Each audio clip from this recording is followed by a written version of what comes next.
ज्येष्ठ पूर्णिमा 2024 जाने कब है ज्येष्ठ पूर्णिमा शुभ मुहूर्त।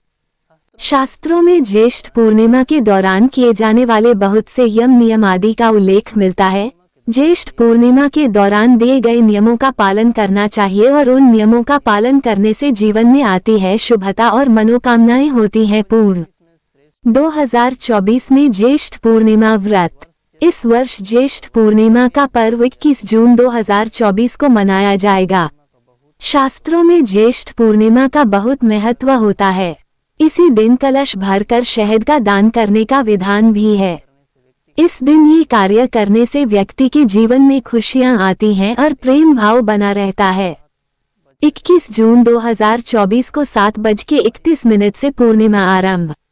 22 जून 2024 को 6:37 पर पूर्णिमा समाप्त। ज्येष्ठ पूर्णिमा पर करे सत्यनारायण कथा। ज्येष्ठ पूर्णिमा के दिन सत्यनारायण कथा एवं पूजा की जाती है। इस दिन भगवान नारायण का पूजन होता है। इस पूजा में श्री विष्णु भगवान के सत्य स्वरूप का पूजन होता है। इस कथा के दिन व्रत का भी विधान बताया गया है। सत्यनारायण कथा और पूजन से सभी मनोकामनाएं पूरी होती हैं। सत्यनारायण कथा और व्रत में सुबह या शाम के समय सत्यनारायण भगवान के समक्ष घी का दीपक जलाया जाता है। आटे का चूरमा बनाते हैं और तुलसी दल को अर्पित किया जाता है। सत्यनारायण भगवान को फल फूल इत्यादि वस्तुएं भोग स्वरूप भेंट की जाती है। ज्येष्ठ पूर्णिमा वट सावित्री व्रत। ज्येष्ठ पूर्णिमा के दिन वट सावित्री व्रत को किया जाता है और वट सावित्री पूजन होता है। ये दिन इन दो शुभ योगों के बनने से ये दिन अत्यंत ही शुभ फलदायी बन जाता है। इस दिन व्रत और पूजा करना सौभाग्य को देने वाला और संतान की प्राप्ति कराने वाला होता है। स्कंद पुराण तथा भविष्योत्तर पुराण के अनुसार ज्येष्ठ पूर्णिमा के दिन से संबंधित पूजा एवं वट सावित्री व्रत की महिमा को बताया गया है। वट वृक्ष का पूजन। इस दिन वट वृक्ष का पूजन होता है। वट वृक्ष पूजन में वृक्ष की परिक्रमा की जाती है। इस ज्येष्ठ पूर्णिमा के दिन वट वृक्ष की पूजा करने से त्रिदेवों का आशीर्वाद प्राप्त होता है। सुहागन स्त्रियों के अतिरिक्त कुंवारी कन्याएं भी इसका पूजन कर सकती हैं। इस दिन इस वट का पूजन करने से सुहागिनों को सदा सौभाग्यवती होने का सुख प्राप्त होता है और संतान के सुख की प्राप्ति होती है। आज के समय में भी ज्येष्ठ पूर्णिमा के दिन गांवों शहरों में हर सभी लोग इस दिन को उत्साह के साथ मनाते हैं। जहां वट वृक्ष स्थापित होता है वहां स्त्रियां परंपरागत रूप से इस वृक्ष का पूजन करती हैं। वट वृक्ष की पूजा में वृक्ष की परिक्रमा की जाती है। 3, 5 या 7 बार इसकी परिक्रमा करते हैं। इसके साथ ही परिक्रमा करते समय कच्चे सूत धागे को पेड़ पर लपेटा जाता है। इसके साथ ही चंदन, अक्षत, रोली इत्यादि से तिलक किया जाता है। वट के पेड़ पर फूल, सुहाग की सामग्री इत्यादि भी अर्पित की जाती है। साथ ही पूरी और अन्य प्रकार के पकवानों का भोग भी चढ़ाया जाता है। वृक्ष के समक्ष दीपक भी जलाया जाता है और इस वृक्ष पर जल अर्पित किया जाता है। ज्येष्ठ पूर्णिमा और सत्यवान सावित्री कथा। सावित्री एक अत्यंत ही पतिव्रता स्त्री थी। सावित्री अपने पति धर्म के लिए यमराज से भी नहीं डरती है और अपने पति के प्राणों की रक्षा करती है। पौराणिक कथा अनुसार सावित्री का विवाह सत्यवान से हुआ था। सावित्री का विवाह सत्यवान से होता है। सत्यवान की अल्पायु के बारे में जब सावित्री को पता चलता है तो वह अत्यंत दुखी होती है।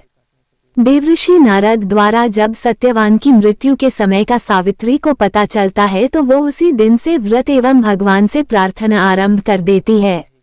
नारद बताई गई तिथि के दिन वो अपने पति सत्यवान के साथ लकड़ी काटने के लिए चल पड़ती है।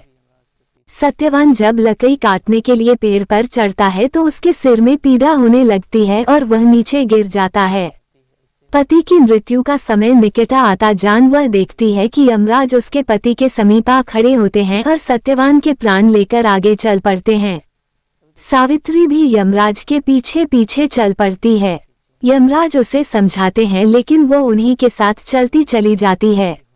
ऐसे में वह उसके पतिधर्म और निष्ठा भाव को देख उसे वर मांगने को कहते हैं। सावित्री अपने सास ससुर नेत्रों की ज्योति मांगती है। यमराज उसे कहते हैं कि तेरा मनोरथ पूर्ण होगा, अब तुम घर चली जाओ। सावित्री मना कर देती है। धर्मराज यमराज उसे पुनः वर मांगने को कहते हैं। ऐसे में वह अपने सास ससुर के खोए हुए राज्य को फिर से देने को कहती है। यमराज उसका वरदान पूरा कर देते हैं और सावित्री को वापस चले जाने को कहते हैं। सावित्री कहती है कि पति के पीछे चलना मेरा कर्तव्य है। यमराज कहते हैं पति के जीवन के बदले वह जो चाहेगी उसे मिल सकता है। सावित्री तब पुत्रवती होने का आशीर्वाद मांगती है और यमराज उसे आशीर्वाद दे देते हैं। ऐसे में सावित्री यमराज से कहती है कि बिना पति के उसे पुत्र कैसे हो सकते हैं, और तब यमराज उसके समक्ष हार जाते हैं और सत्यवान का जीन पुनः वापस कर देते हैं। इस प्रकार सावित्री और सत्यवान अपने घर जाकर सुखपूर्वक अपना जीवन यापन करते हैं। ज्येष्ठ पूर्णिमा का महात्म्य। ज्येष्ठ पूर्णिमा के दौरान किए जाने वाले कार्यों में सबसे महत्वपूर्ण कार्य तुलसी दल से श्री विष्णु पूजन किया जाता है। इससे जीवन में तरक्की के साथ ही अच्छा स्वास्थ्य भी प्राप्त होता है। घर परिवार में सुख शांति बनी रहती है, स्थापित होती है। तुलसी पूजा के साथ ही मंदिर में तुलसी का पौधा लगाना भी शुभ माना गया है। ज्येष्ठ पूर्णिमा के दौरान जप तप हवन के अलावा स्नान और दान का भी विशेष महत्व होता है। इस दौरान भक्त शुद्ध चित्त से जप तप हवन स्नान दान आदि शुभ कार्य करता है, उसका अक्षयफल प्राप्त होता है। ज्येष्ठ पूर्णिमा के दिन सुबह जल्दी उठकर स्नान करना चाहिए और भगवान विष्णु की पूजा करनी चाहिए। स्नान करने से व्यक्ति को अश्वमेघ यज्ञ के समान फल मिलता है। ज्येष्ठ पूर्णिमा के दिन मिट्टी का घड़ा, पानी, पंखे इत्यादि दान करने का भी विधान है। ऐसे इंटरेस्टिंग वीडियो पाने के लिए हमारे वीडियो को लाइक करें और चैनल को सब्सक्राइब करें।